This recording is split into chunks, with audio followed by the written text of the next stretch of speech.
자, 이제 예레미야 애가입니다. 예레미야 애가. 열왕기하의 마지막 유다 멸망과 바로 이어지죠.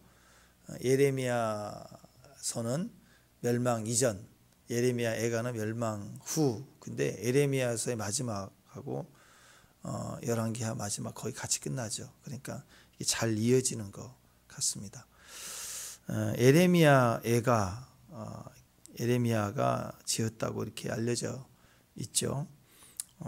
책 이름이 예레미야 애가인데 원래 책 이름은 애가입니다. 애가 영어로 이제 tear, 눈물, 슬프다.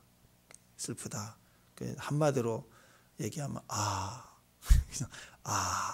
그냥 감탄사예요. 슬프다 이 말이 실제로 슬프다라는 뜻도 있지만 감탄사예요. 그냥 간단하게 얘기하면 그런 의미가 됩니다. 헬라어로 번역될 때는 눈물이다. 책 이름이 눈물이었는데 tear 영어로 이렇게 적었는데 영어 라틴어 성경이 나왔을 때는 선지자 예레미야의 애가 이렇게 좀 선지자 예레미야를 넣어서 예레미야의 애가 이렇게 넣고 이런 배경에 있어서 한글 성경 번역할 때도 예레미야를 넣습니다. 예레미야 애가 이렇게. 근데 원래는 이제 애가. 근데 참 재미있는 말이 히브리 말로 원래 구약 책 이름이 에카거든요. 에카란 말이 어떻게 이거예요. 어떻게 슬프다 이렇게 번역했을 때 일단 감탄사이기 때문에 어떻게 어째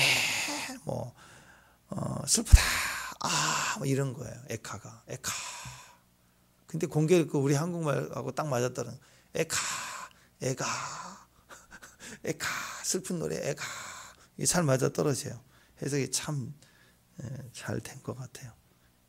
눈물의 슬픈 노래 이야기 이렇게 볼 수 있을 것 같아요. 슬프다. 1절 시작이요. 예레미야 애가의 첫 단어예요. 첫 단어 시작이 에카예요. 그렇게 시작해요. 슬프다부터 시작해요. 얼마나 슬펐냐. 이게 시적으로 이렇게 우리에게 묘사되어져 옵니다. 딱 이거예요. 딱 결과적으로 딱 이거. 유다의 멸망, 우리의 멸망과 같이 가면서 이 슬픔이 이렇게 고통스럽게 울 때는 예레미야 애가는 얼마나 안타깝겠어요. 그 예레미야서까지는 뭐였어요? 돌아오라, 빨리 하는 말씀에 순종하라, 포로 잡혀가라 하는 말씀에 순종하라. 그 말은 하나님과 함께 하라는 뜻이에요. 하나님 있으면 있어라. 하나님이 애굽을 떠났으면 떠나라. 하나님 바벨론으로 가라 그러면 가라. 그 순종은 하나님과 같이 있으라는 뜻이에요. 어디든 지옥이라도 하나님과 함께 있으면 된다 그 얘기예요. 근데 지옥이다 그러니까 싫은 거예요. 그게 아니라 주님이 좌하면 좌, 우하면 우. 왜 글로 가야 되느냐? 주님이 계시니까. 주님이 여기 계시고 우리만 보내는 게 아니고 같이 가시는 거죠.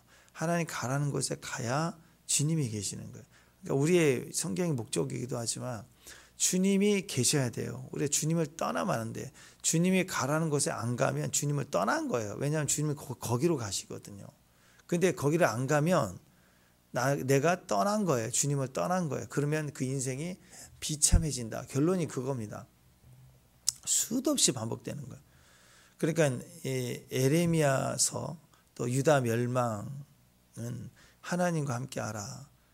신랑 대신 예수님 떠나지 말라 그랬는데 떠났잖아요. 안 간 건 떠난 거예요. 고집 피운 건 떠난 거예요. 신랑이 바벨론으로 가시는데 따라가자 그랬는데 늘 애굽이에요. 옛 남친 만나고 가겠다는 거예요. 지금 늘 동경했던 내 꿈을 이루기 위해서 가족을 버리겠다, 남편을 버리겠다 그런 거 아니에요. 자기 안에 동경했던 늘 애굽 그런 것을 갈망하는 인간의 최후는 멸망이다. 멸망. 그 얘기를 계속합니다. 그러니까 예레미야 애가는 특별히 예레미야가 엄청 울면서 막 그렇게 된 걸 보잖아요. 이제 목격을 하잖아요. 얼마나 고통스럽고. 그러니까 예레미야 선지자는 특별히 정말 마지막 때 이 신부의 모습을 예표하고 있어요. 선지자 중에 눈물의 선지자다. 신부의 영성을 가졌다고. 여성성을 가지고 있다고. 성령의 하나님의 눈물이 있다고. 그러니까 예레미야는 다른 어떤 선지자보다도요 요시야 때부터 다 본 거예요. 요시야 때부터 마지막 불꽃에서부터.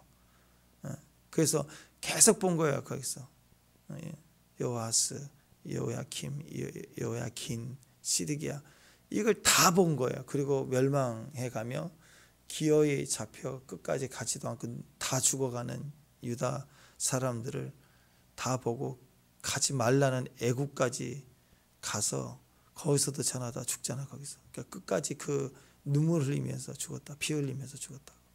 그러니까 얼마나 가슴이 그 나라 멸망했을 때 고통스러웠을까요? 그게 애가예요. 애가.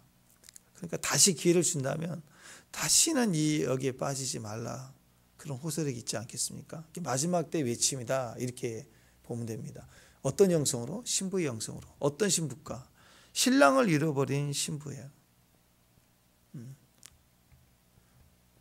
그래서 우리 성도의 개념이 여호와는 남편, 교회는 그의 아내, 이스라엘 백성은 아내 이런 개념을 표현하지 않습니까? 신랑과 신부, 어린 양의 혼인잔치. 예수님의 첫 번째 사역이 가나 혼인잔치에 시작이 되고 예수님의 마지막 사역은 요한계시록의 어린 양의 혼인잔치, 혼인잔치로 끝나는 거예요. 신부의 개념이니까 신랑과 신부의 개념. 그러니까 우리가 주님을 떠나지 말라 주의 종이 되라 그런 개념은 또 친밀하게 표현을 하기로는 부모 자식이기도 하지만 성부 하나님 입장에서 부모 자식이지만 하나님 성자 예수님 입장에서는 신랑과 신부예요. 사랑은 너를 가장 사랑하는 자가 신랑이다. 신랑을 신부는 떠나지 말라 그 얘기입니다. 그래서 예수님은 신랑 대신 예수님, 우리는 신부. 요한계시록에서도 여자로 표현되어 있죠. 교회는 크리스찬은 여자로 표현되어 있습니다. 그래서 해를 품은 한 여인, 아이를 낳죠. 이기는 자를 낳는 거, 그게 영광스러운 거. 그래서 요한계시록 첫 번째 7개 이제 시작하자마자 아시아 7개를 얘기하잖아요. 그래서 우리 모습을 철저히 표현하고 있다. 그러니까 아가서에도 신부의 사랑 똑같은 거. 요한계시록도 교회를 신부로 표현하고 혼인잔치의 그림으로 그려가는 거. 이렇게 봐야 돼요. 이렇게 예레미야서, 역대하, 또 여기 열왕기하 다 이 과정을 다 하나님이 우리 교회를 신부로, 절대로 신부는 신랑을 떠나면 큰난다. 끝까지 신랑이 있으면 산다. 아가서, 또 교회론, 또 요한계시록 같이 이어져서 봐야 됩니다. 어린 양의 혼인잔치, 새하늘과 새 땅, 처소로 옮겨지는 거, 이 그림으로 봐야 돼요. 매일 뭐 요즘 또 북한 또 뭐 방구 뻥뻥 뛰니까 뭐 전쟁이다 뭐다 또 난리치는데 그런 데다 자꾸 정말 넣지 말고 어떤 상황이 와도 신랑만 있으면 된다. 흔들리지 말라. 어떤 상황에서도 신랑이 있다. 신랑 떠나지 말라. 그 얘기입니다. 자, 그런 모습으로 오늘 예레미야 애가 말씀을 이렇게 봤으면 좋겠어요. 자, 오늘 이렇게 울어댑니다. 그 딸 처녀 유다야. 그 딸 처녀 유다야. 이렇게 표현하고 있어요. 신부야, 나의 신부야. 이렇게 얘기를 하는데 배경이 뭐냐? 신부가 신랑을 거절했어요. 그런 신랑을 거절해요. 하나님을 거절하고 예수님을 거절해서 그 모습이 비참하더라. 그래서 슬프다. 어떻게 신랑을 떠날 수가 있느냐. 신랑 없는 신부의 비참함. 신신비. 신랑 없는 신부의 비참함. 하나님을 거절하는 인간의 모습. 예수 없는 인생의 비참함. 뭐 이렇게 표현할 수 있어요. 신랑은 우리에 있어서 유일한 위로자예요. 위로자가 없대요. 신랑이 아니면 위로자가 없대요. 그죠? 가정에서도 마찬가지입니다. 우리는 절대적 신랑 대신 예수님이 필요해요. 사업을 할 때도 마찬가지입니다. 우리 모든 기업에서도 어떤 상황에서도 방법, 어떤 논리, 어떤 계획 그런 게 중요한 게 아니라 정보가 중요한 게 아니라 신랑이 필요하다. 예수님 떠난 신랑 없는 인생 비참하다. 그것 때문에 막 피눈물 흘리고 있는 거예요. 그걸 제발 깨달으라고 다시 기록을 하고 있습니다. 끝났으니까 땡이다. 내 말대로 됐지가 아니래. 이 내용이 종말은 우리에게도 반복되기 때문에 이 얘기를 하고 있는 거예요. 다시 너에게는 기회가 있지 않느냐 하고 이제 이 눈물이 되지 않게 하라. 기쁨이 되게 하라. 라고 우리에게 얘기를 하고 있습니다. 요한계시록 개념으로 본다면 신랑이 없는 신부는 비참합니다. 음행과 사치로 표현하거든요. 그러니까 신랑 없는 신부의 최후는 영원히 굶어 지옥인데 그때 가야 아는 게 아니에요. 이미 신랑 없는 신부의 모습은 대심판이 임할 때 그 전에 이미 음행과 사치로 자기를 치부하기 때문에 그 자체가 세상으로 볼 때는 따봉 같아 보이지만 그건 완전히 망한 짓이라는 거예요. 요한계시록은 그걸 얘기하고 있습니다. 그래서 요한계시 18장 9절 10절을 보면 그가 함께 음행하고 사치하던 땅의 왕들이 그의 불타는 연기를 보고 위하여 울고 가슴을 치며 그의 고통을 무서워하여 멀리 서서 이르되 화하있도다 화하있도다 큰 성 견고한 성 바벨론이여 한 시간에 내 심판이 이르렀다 하리로다. 음행이 뭐예요? 음행은 영적으로 하나님 없는 거예요. 하나님 없는 만족을 말해요. 하나님 없는 만족. 그러니까 가정 안에서 음행은 뭐예요? 신랑이 없는 그 음행이죠. 신랑이 없는 쾌락을 말하는 그게 다 음행이라고. 자기 남편 없는데 무슨 즐거움, 무슨 남자의 즐거움이 있겠어요? 신랑이 없는 만족이 있대요. 예수님 없는 만족이 있대요. 그게 음행이에요. 성도가 예수님 말고 또 다른 막 즐거움에 빠져 있다. 그걸 음행이라고 그런다고. 그러니까 그게 진짜 만족이 안 된다고. 그거 먹으면 너무 좋은데 먹었다. 근데 죽는다. 그럼 그게 뭐냐고요? 먹으면 내일 죽는데 그걸 지금 당장 혀끝의 맛이 좋아서 먹는다. 그게 결국 바벨론의 멸망으로 갔다. 사치는 뭐냐? 그것을 그 혀끝의 맛을 위해서 내일 죽는 독약을 혀끝의 짜릿한 맛을 위해서 자꾸 그것을 더 채우는 거예요. 그러니까 신랑은 딱 하나죠. 근데 신랑이 아닌 남자는 많잖아요. 수가성 여인은 5명이나 있었잖아. 또 6번째도 있고 7번째, 8번째도 있을 거 아니에요. 솔로몬처럼 막 1000명, 3000명 뭐 그럴 수 있잖아요. 그러니까 신랑은 딱 하나예요. 신부는 딱 하나예요. 하나님은 우리를 유일한 너라고 얘기하는데 우리는 주님을 당신이라고 얘기하지 않고 많은 무리들이 있어요. 나에게는 나의 즐거움을 해줄 수 있는 남편이 많은 거예요. 예비 남자가 많은 거예요. 다른 남자로 나의 즐거움을 채우려고 하는 거예요. 그게 사치예요. 그러니까 음행과 사치는 같이 가는 거예요. 음행하기 때문에 사치를 계속하는 거예요. 사치는 끝이 없잖아요. 사치는 계속 많아지는 거예요. 더해지고 바르고 뭐 덮고 뭐 장식하고 계속 사치가 커지는 거죠. 그 힘은 음행입니다. 음행과 사치는 같이 가요. 감기와 감기 증세가 똑같은 거예요. 그래서 신랑 대신 다른 남자로 다른 즐거움으로 계속 채워나가는 거. 그게 마지막 때 우리의 모습이다. 이 예레미야를 통해서 유다의 멸망의 모습을 보았다라는 거예요. 늘 애굽을 향한 마음. 그게 끊임없더라. 자, 2절 한번 보세요. 2절 한번 읽습니다. 2절 시작.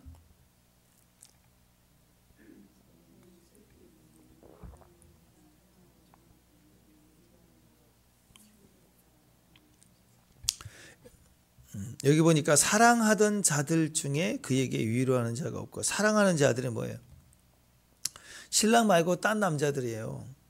신랑 말고 딴 남자들에게서 막 찾아보는 혀끝의 맛, 계속 맛보는데 그게 잠깐 같은데 그게 위로가 안 된다는 거예요. 마지막 때가 될수록 위로가 안 돼요. 마지막이 되면 심판이기 때문에 지금 그게 아니라 계속 마약과 같죠. 마약을 계속 중독되면 나중에 죽잖아요. 비참하게 죽잖아요. 그러면 어느 날 갑자기 1시간 만에 죽나요?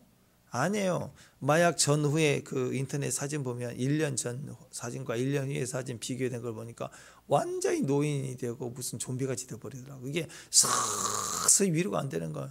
혀끝의 맛은 짜릿하니까 계속 빠져가는데 전체가 다 비폐해지고 무너지고 멸망하지 않습니까?